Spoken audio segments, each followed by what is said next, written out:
This right here is the Moto G64. This phone solves a few problems in its price category. For example, the Moto G64 has a 6000 mAh battery. It has a 50 MP optical image stabilization camera. It has an 8 megapixel ultra wide with autofocus for macro shots, a fairly powerful processor, clean software experience, and a lot of 5G bands, all for under rupees 15,000 during discounts. But the question is it better than the competition in the market? For example, this Realme 12. Well, let's find that out. If you're here for the first time, I'm Ershad, you're watching Trakin Tech English, your destination for detailed, incisive gadget reviews.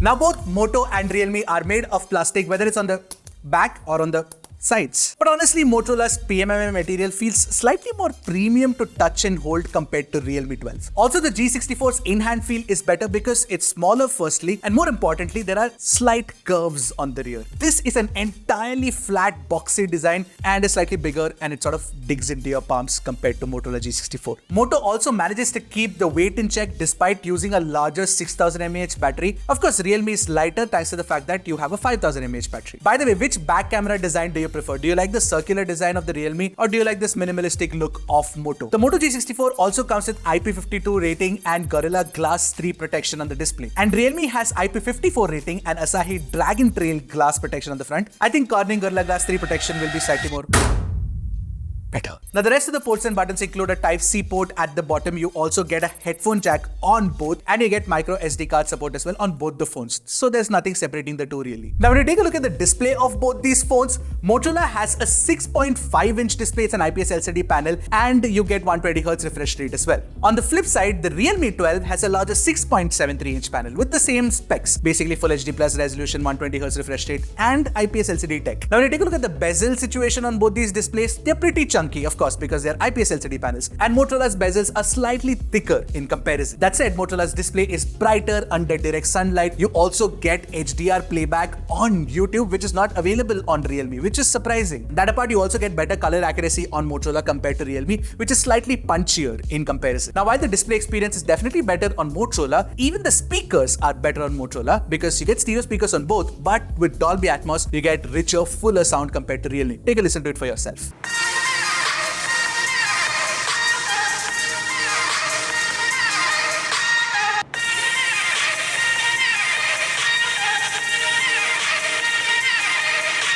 Now, powering the Moto G64 is the Dimensity 7025. In comparison, the Realme 12 has the Dimensity 6100 Plus. The naming convention of these processors should itself give an indication of which one has better performance. Well, Moto scores over 5 lakhs on Antutu in our test, and Realme scored about 4.2 lakhs. But Realme had a CPU stability of 93% when we ran our CPU throttle test 40 threads for 30 minutes. In comparison, Moto throttled to about 86%, giving Realme a slight edge. However, in daily usage, nothing to separate the two. Both the phones offered very smooth performance. By the way, the Moto G64 has two variants, 8 128GB and 12 256GB. In comparison, Realme has 6 128GB and 8 128GB variants. In 2024, on phones under Rs 20,000, 8GB RAM should be essential. It should be the minimum requirement, and Moto definitely gets that right. And I know you guys will also get it right by hitting that subscribe button and helping us reach 1 million subscribers by the end of 2024. Chalo. Toko, subscribe button, toko. By the way, if you're thinking about RAM and storage types, then you get LPDDR4X RAM type and UFS 2.2 storage on both. Now, we also tried gaming on both these phones. You can play BGMI at 40 FPS and COD at 60 FPS.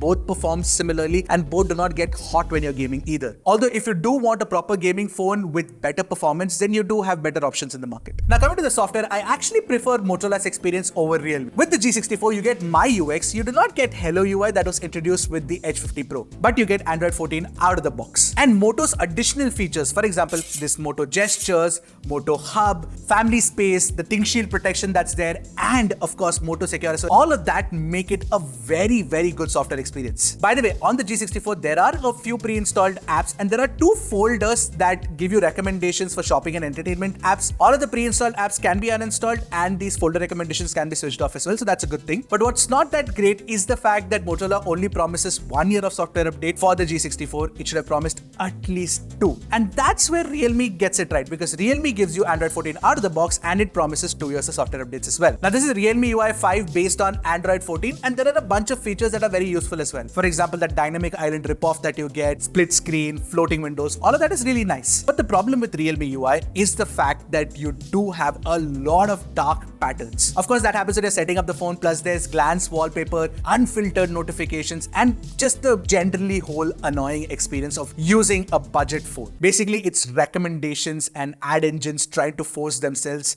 at every given point of time. Now, that's the reason why I prefer Motorola's experience, despite the fact that you get fewer software update promise. Which one do you prefer? Let me know in the comment section below. The biggest advantage on Motorola is the largest 6000 mAh battery compared to 5000 mAh on Realme, which means the battery life is bound to be better on Motorola. And if you ask us how much better is it, if Realme lasts 1.5 days on a certain kind of usage, Motorola will last you 2 days. But yes, Realme makes up for that with faster charging speeds. You get 45-watt charging speeds compared to 33-watt turbo power charging speeds on Motorola. So Realme definitely fuels up faster. Now, apart from the battery, what Moto also does get right is the 5G performance. Most budget phones under 20,000 rupees will give you about 7 to 9 5G bands at best. Realme gives you 9, but Motorola gives you 14 5G bands and 4x4 MIMO support as well. What that means for you is that you will get wider 5G coverage, especially if you take it like internationally somewhere. Plus, you also get faster data speeds, is what we noticed as well when we were testing. One thing that Moto gets right, and many phones in this price category do not get right, including the Realme 12,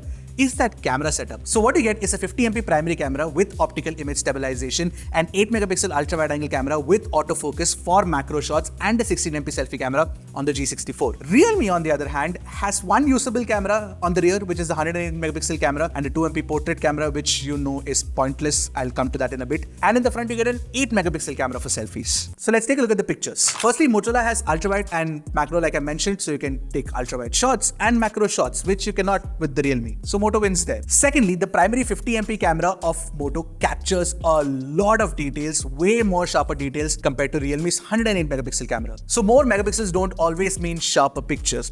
You know that. Not only that, the color rendition, basically the color accuracy, is also better on Motorola compared to Realme. The algorithm does it better. Another thing I liked about Motorola's camera is the HDR performance. Both in landscape and with human subjects where you have a very bright background, Motorola gets the HDR processing right compared to Realme. You can take a look at it for yourself. And even the skin tones, when you look at it, Motorola keeps it close to neutral with the primary camera compared to Realme. Now, like I mentioned, that's a 2MP portrait camera on Realme, but it takes worse portrait pictures than Motorola. Take a look at the edge detection and the bokeh drop off. All of that look good on Motorola. Of course, it doesn't look as bright as Realme, but that Realme picture actually looks very unnatural, and that bokeh processing is not that good. Now, since Motorola has a 16MP selfie camera, you do get sharper textures, but Realme's skin tone is definitely better compared to Motorola, which has made it slightly red. But if you're looking at multi-stack processing in selfies like HDR or portrait selfies, then Motorola does it better. Talking about video, Motorola can record at 1080p 60fps compared to 1080p 30fps on Realme. Now, truth be told, in this price class, you don't have many phones that can capture good video recording,